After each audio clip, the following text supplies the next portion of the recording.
शहद दिखाई।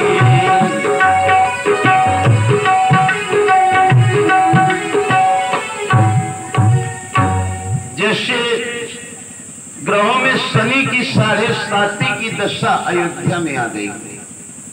आज उस प्रकार से मैया सरस्वती जी अयोध्या में पहुंची और जो राजा दशरथ की मझली रानी थी कैकेयी, उनकी जो दासी थे नाम मंथरा मंदमती चेरी के कैकेरी, अजस पेटारी ताई करी गई गिरामती फेरी। मैया सरस्वती ने उस मंथरा की मति को फेर दिया। जिस समय सवेरा हुआ, मंथरा जगी दीख मंथरा नगर बनावा, मंजुल मंगल बाज बधावा, पूछ सी लोगन का उछाहू, तो राम तिलक सुनिभा उड़ता। मंथरा जगी तो लोगों से पूछा, ये सजावट, ये सब क्या हो रहा है अयोध्या में? लोगों ने कहा तुम्हें नहीं मालूम, कल राम राजा बनाए जाएंगे। आज दाह उत्पन्न हो गया उस मंथरा के हृदय में और कहने लगी राम किससे राजा बनेंगे? राम राजा बनेंगे तो भरत का बाजा बजाएंगे, ऐसा कभी नहीं हो सकता।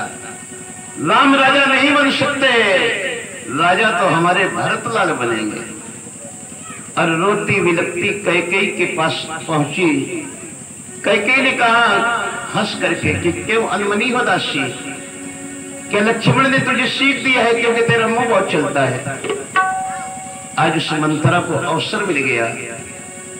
उसने कहा कत सीख दे हमें को माई, गाल कर कई करे बल पाई। भला कोई मुझे क्यों सीख देगा और किसके बल पर मैं बढ़ बढ़ के बोलूंगी? क्योंकि अयोध्या में तो केवल एक व्यक्ति की कुशलता है। रामई छाणी कुशल के आजू, जय जनेश देई जू। कुशलता तो केवल अयोध्या में राम की है, जिन्हें राजा दशरथ राजा बना रहे हैं। और तुम तो इतनी भोली हो, इतनी भोली हो, तुम्हें दुख नहीं हो रहा। कूत विदेश न सोच तुम्हारे, जानती हो बस नाव तुम्हारे। तुम्हें सोच नहीं हो रहा तुम्हारे पुत्र इस समय विदेश में है, ननिहाल में है, और इधर राजा दशरथ राम को राजा बना रहे, तुम्हें सोच नहीं हो रहा। क्योंकि जो मंथराएं होती हैं बड़ी रच रच के रचना करती हैं। मंथरा ने घर फोड़ने वाली चर्चा प्रारंभ किया और कहती तुम तो इतनी भोली हो, तुम्हें कुछ ज्ञान भी है, तुम्हारे साथ कितना बड़ा दुर्भाव किया जा रहा है। राजा दशरथ अपनी बड़ी रानी कौशल्या को चाहते हैं, तभी तो उनके पुत्र राम को राजा बना रहे हैं। आज कैकेयी को क्रोध आ गया, क्योंकि कैकेयी तो राम को भरत से भी अधिक चाहती है। कैकेयी को क्रोध आ गया। कैकेयी ने पकड़ा चोटी उस मंथरा की और पृथ्वी पर पटक दिया। कहने लगी कि पुण्य कबऊ कहस घर फोरी, तो धरी जीव कढ़ाऊ तोरी। ऐ घर फोरी कहीं की, ये दूसरा नाम है मंथरा का, घर फोरी। ऐ घर फोरी कहीं की, यार फिर कभी तूने घर फोड़ने वाली चर्चा किया तो तेरी जीव निकलवा लूंगी। बहुत कुछ भला बुरा, काने खोरे कुबरे कुटिल कुचाली जाने, ते विशेष पुनचेरी कई भरत मात मुस्काने। बहुत कुछ भला बुरा कैकेयी ने मंथरा को कहा। और फिर कैकेयी पूछती है कि मंथरा एक बात बताओ कि तूने इस सुख के अवसर पर दुख की चर्चा क्यों किया? इतना सुख का समय है, मेरे राम राजा बनाए जा रहे हैं। राम को तो मैं अपने भरत से भी अधिक चाहती हूँ और राम भी मुझको अपनी कौशल्या अम्मा से अधिक चाहता है, क्योंकि मैं गरीब प्रीत परीक्षा देखी, मैंने तो राम की प्रीत की परीक्षा करके देखी है। आज फिर उस मंथरा को अवसर मिल गया। उसने कहा ये तो मैं जानती हूँ तुम राम को चाहती हो, राम तुम्हें चाहते हैं, लेकिन हमें भय तो इस बात का है कि जिस दिन राम राजा बन जाएंगे उस दिन तुम भी बंदी गृह में डाली जाओगी और भरत भी बंदी गृह में डाले जाएंगे। भरत बंद गृह सही लखन राम के नेत। ये हमें कष्ट हो रहा है। मैंने तो तुम्हें तुम्हारी भलाई के लिए कुछ सिखाने का प्रयास किया था, नहीं तो हमें क्या कि कौन रब हो ये हमें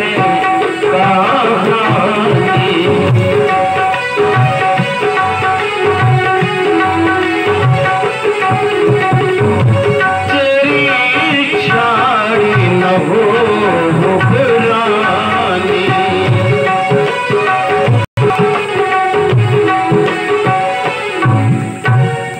कोई राजा बने या रानी बने, लेकिन मैं तो चेरी की चेरी ही रह जाऊंगी।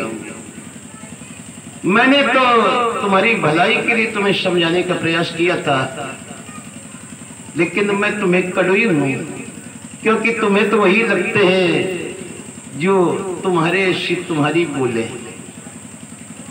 मीठी वाली बोले बना के तुम्हें प्रसन्न करें।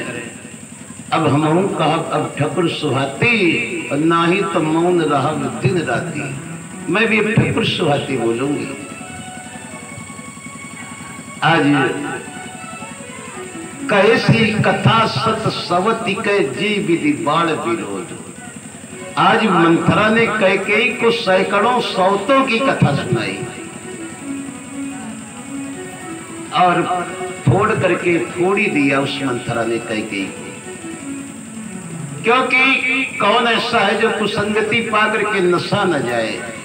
को न कुसंगति पाए नशाई, रहाय न नीच मते चतुराई। आज कैकेयी की भी मति भंग हो गई और मंथरा ने कहा कि रानी अगर तुम कहो तो मैं कुछ उपाय करूं, क्योंकि मैंने विचरवा करके देखा है कि यदि तुम कुछ उपाय करो तो अभी राजा राम न बन करके बल्कि भरत राजा बन जाए। आज कैकेयी की मति विधिवश भंग हो गई और उस मंथरा ने आज कैकेयी को बताया कि यदि आज तुम दोनों वरदान अपने मांग लो, जो थाती रूप में राजा दशरथ के पास दो वरदान हैं।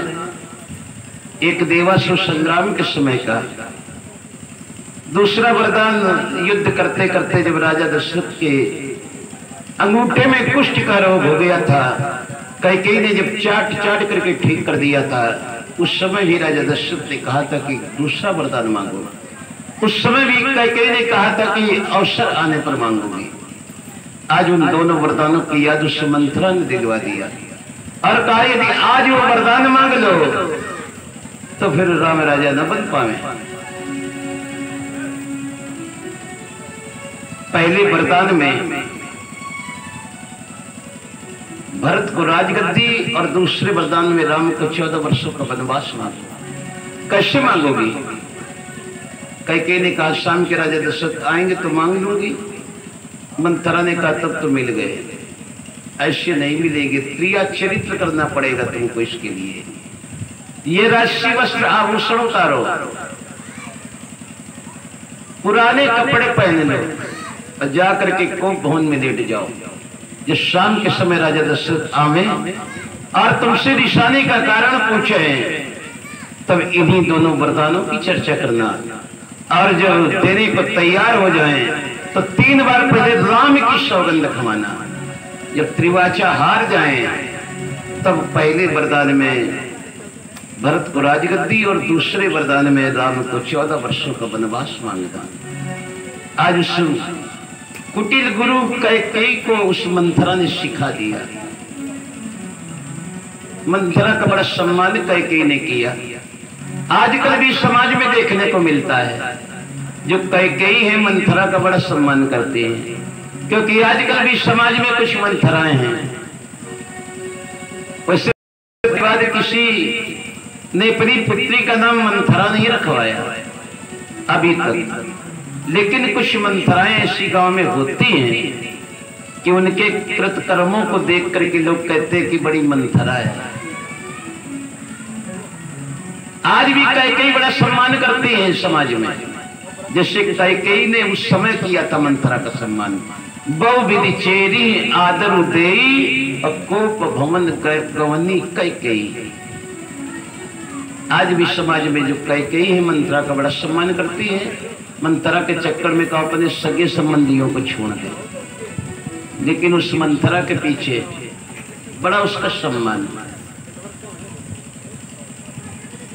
आज बड़ा सम्मान किया कैकेयी ने भी मंथरा का, और कहने लगी दासी मैं तो इस संसार सागर में बही चली जा रही थी, तूने मुझे उबार लिया और जा करके आज सुंदर वस्त्र आभूषणों को त्याग करके फटे पुराने कपड़े पहन करके कोप भवन में जाकर के लेट जाती है।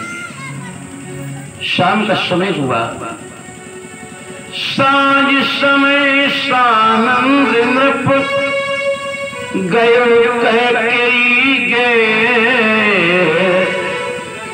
गमन निठुरता निकटती जन भरी देह संगे।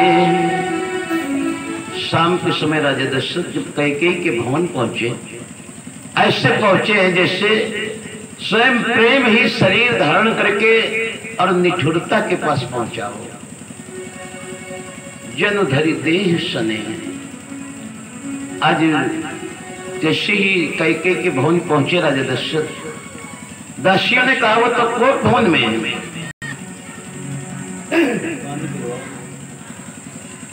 जिस समय कोप भवन का नाम सुना तो राजा दशरथ इतना भयभीत हो जाते हैं। कोप भवन सुनी सपचे राऊ भय बस अगहुड़ पर ही न पाऊं।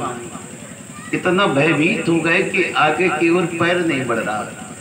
ये वही राजा दशरथ है जिनके बल पर इंद्र भी गर्व रखता था। सुरपति बसई बाह बल जाके,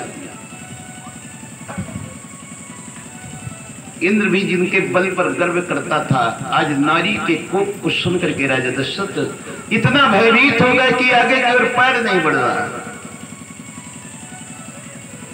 धरि धीरज नृपति पहे गयो देख दशा दारुण दुख भयऊ।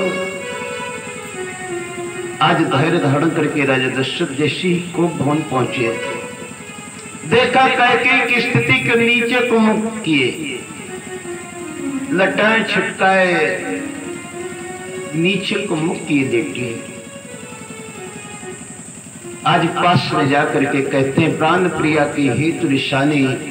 प्राण प्रिया रिशानी का क्या कारण है कि है तो रानी रिशानी परिषद पानीपति निवारई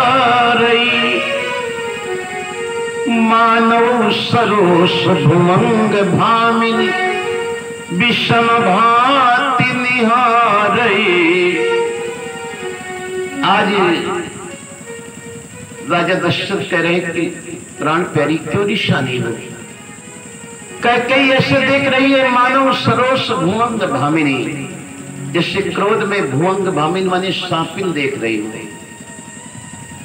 दोवास ना रस ना दसन बर मर मिठा हृदय कई। दोनों वरदान पाने की वासना उस नागिन की दो जिह्वाएं हैं, दोनों वरदान दांत हैं। किसी नाजुक अंग को देख रही कहां पे डस लूं। तुलसी नृपति भवितव्यता बस कामी कौतुक ले कई।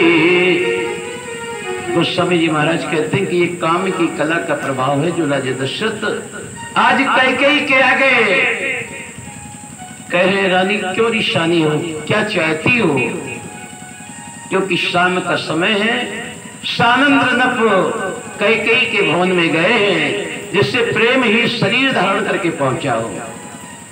बार बार कह रहा सुमुखी सुलोचने पिक बचन कारण मोई सुनाओ गज गामिनी निज को पुकर। बार बार कह राव, आज बार बार राजा दशरथ कह रहे हैं सुमुखी सुलोचने पिक वचने, क्यों निशानी हो, क्या चाहती हो? कौ के रंकई करऊ नरेशु, कौ के नृपई निकासा देशु। कहो किस राजा को रंक कर दो,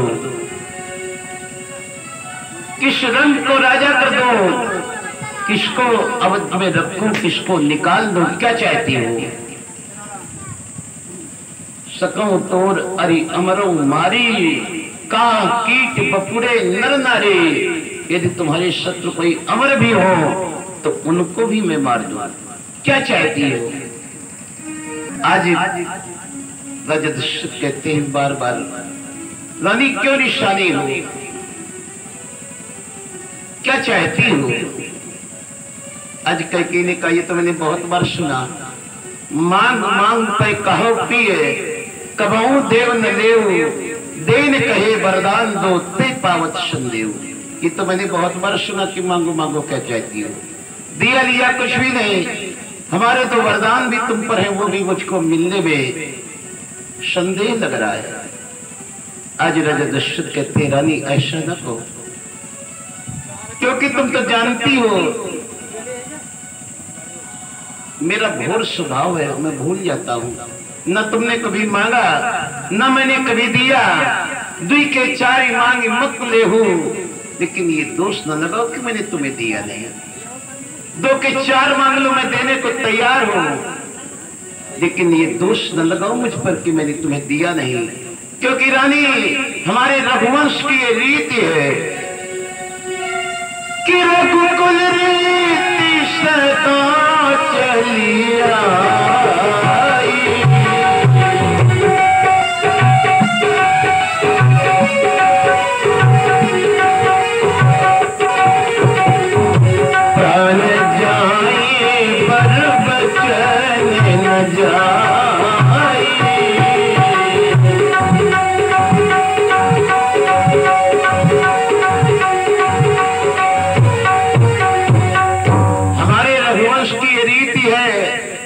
प्राण चाहे चले जाए लेकिन बच्चन नहीं जाता। चाहती हो? कैकेयी ने कहा तुम मर्दों पर विश्वास नहीं, पहले 3 बार राम की सौगंध खाओ कि जो मैं मांगूंगी वो दोगे। राजा दशरथ ने कहा राम की सौगंध न खाओ कैकेयी, तुम 2 के 4 मांग लो मैं दे दूंगा। लेकिन कैकेयी ने जब हट किया तो आज राजा दशरथ ने सौगंध राम की, दूंगा दूंगा दूंगा, मांगो क्या चाहती हो। आज कैकेयी ने प्रथम वरदान में देव हर्ष ही भरत टीका, मेरे भरत को राजगद्दी, बस रानी केवल भरत को राजा बनाने के लिए तुमको भवन में आई थी। अरे ये बताना था तो महलों में ही बता दिया होता, मैं भरत को ही राजा बना देता। क्योंकि मोरे राम भरते दे आखी, सत्य कहो करि शंकर साखी। मेरे तो 2 ही आंखें, भरत और राम। चलो मैंने ये वरदान तुम्हें दिया, कल ही कैके प्रदेश युवकों को भेज करके भरत को बुलवाऊंगा और भरत को राजा बना दूंगा। दूसरा वरदान मांगो। दूसर वर मांगो करजोरी, पुरवो नाथ मनोरथ मोरी, तापस वेश विशेष उदासी, 14 वर्ष राम वनवासी। आज कैकेयी ने जिस समय 14 वर्षों के लिए राम को, दासी को, शेष को, यानी तीनों को 14 वर्षों का वरदान वन का मांग लिया। जैसे ही राजा दशरथ ने सुना तो आज नीचे को सर झुका है, मुख से आवाज नहीं निकल रही। कई ताने मार रही, फिर क्यों कहा था देने के लिए? यही तुम्हारे रघुवंश की रीति है। क्या भरत तुम्हारा पुत्र नहीं है जो मैंने भरत को राजा बनने को मांगा और तुम इतना व्याकुल होने लगे? आज कई कहती राजा दशरथ कान खोल करके सुन लो, होत प्रात मन वेश धर जो न राम बन जाए, नृप समझो मन माए। यदि प्रातः काल होते राम बन को न चले गए तो मेरा मरण होगा और राजा दशरथ तुम्हारा संसार में अपयश होगा। राजा दशरथ बेचारे रात भर आज कोप भवन में व्याकुल होते रहे। सवेरा हुआ, सभी सचिव जन जगे तो आज सुमंत से सचिवों ने कहा कि तात सुमंत, अभी तक राजा दशरथ क्यों नहीं जगे? पहले पहर भूप नित जागा, आज मोई बड़ अचरज लागा। राजा दशरथ तो प्रथम पहर में ही जग जाते थे, आज अभी तक क्यों नहीं जगे? आज तो ये बात समझ में मेरी नहीं आ रही कि अभी तक राजा दशरथ क्यों नहीं जगे। ये तो आश्चर्य लग रहा है मुझे। आज मोई बड़ अचरज लागा, जाई सुमंत जगावो जाई। सुमंत जी जाओ और जाकर के राजा दशरथ को जगाओ। सुमंत जी गए, पता किया कि राजा दशरथ शाम के समय किस रानी के भवन गए थे, क्योंकि 3 रानियां हैं, तीनों के अलग अलग भवन हैं। पता चला कि कैकेयी के भवन गए थे राजा दशरथ। सुमंत जी कैकेयी के भवन पहुंचे, दासियों ने कहा कि वो तो कोप भवन में है। आज सुमंत जी कोप भवन पहुंचे, पृथ्वी पर पड़े हैं, हा राम, आज छाती पीट रहे हैं, नेत्रों से जल बह रहा है, जैसे किसी पक्षी के पर काट दिए गए हो। आज ऐसे राजा दशरथ व्याकुल हो रहे हैं। सुमंत जी ने कहा, रानी जी, राजा की यह स्थिति कैसे हो गई? कैकेयी ने कहा, सुमंत, पहले तुम मेरे पुत्र राम को मेरे पास लेकर आओ, तुम स्वयं मत जाओगे। आज सुमंत जी राम के सदन पहुंचे। राम सुमंत आवत देखा, आर्यन पिता सम लेखा। राम जी ने पिता के समान सुमंत जी का आदर सम्मान किया। सुमंत जी ने कहा, राम चलो, तुम्हारी मजली मैया ने तुम्हें याद किया है। आज राम जी सुमंत के साथ कोप भवन जब पहुंचते हैं, देखा पिताजी की स्थिति पृथ्वी पर पड़े हैं, हा राम, नेत्रों से अश्रु बह रहे हैं। प्रणाम किया, मैया को भी प्रणाम किया और कहने लगे कि मैया, कहो मात तात दुख कारण। पिताजी दुखी क्यों है मैया? क्या कोई मुझसे अपराध हो गया है? क्यों दुखी है पिताजी? आज कैकेयी ने कहा कि राम, राजा ही तुम पर प्रीत विशेष की, तुम्हारे पिता तुम पर विशेष रूप से प्रेम कर, इसीलिए व्याकुल हो रहे हैं, क्योंकि राम तुम्हारे पिता पर हमारे 2 वरदान थे। आज मैंने दोनों वरदान मांगे हैं। प्रथम वरदान में तुम्हारे भैया भरत को राजगद्दी मांगी है और दूसरे वरदान में तुम्हारे लिए मैंने 14 वर्षों का वनवास मांगा है। राम जी ने सुना न तो उन्हें हर्ष हुआ न विषाद हुआ, क्योंकि वो परमात्मा है, चाहे वन में रहे या घर में रहे, उनके लिए तो सब समान है। हर्ष विषाद ये तो जीव को होता है। हर्ष विषाद ज्ञान अज्ञाना, जीव धर्म अहमिति अभिमाना। लेकिन राम जी ब्रह्म है, आज उन्हें न हर्ष हुआ न विषाद हुआ, बल्कि कहने लगे, मैया तुमने तो मुझे बड़भागी होने का अवसर दे दिया। इस संसार में वही पुत्र बड़भागी है जो माता पिता के वचनों का पालन करे। पिताजी तो मुझे केवल अयोध्या का राजा बनाना चाहते थे, लेकिन आपने जो हमें कानन का राज दिया है, तो माता और पिता दोनों के वचनों का पालन करने का अवसर मिल गया। सुनो जननी सोई सुत बड़े भाती,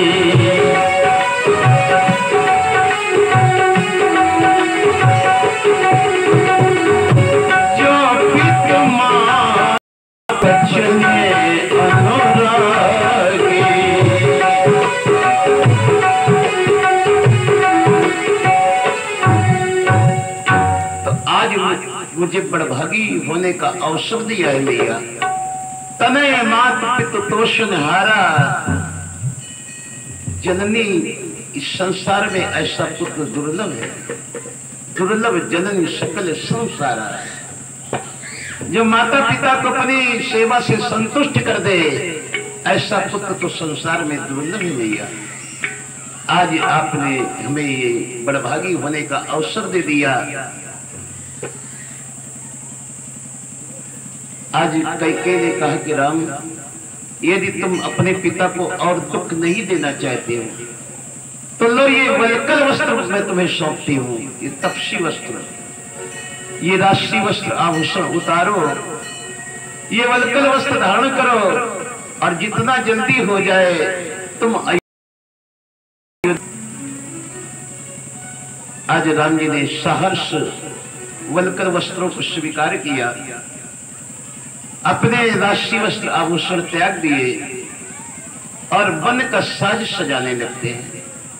जिस समय ये समाचार मिलता है सीता को, समाचार तो इस समय सुनिए उठी अपनाए।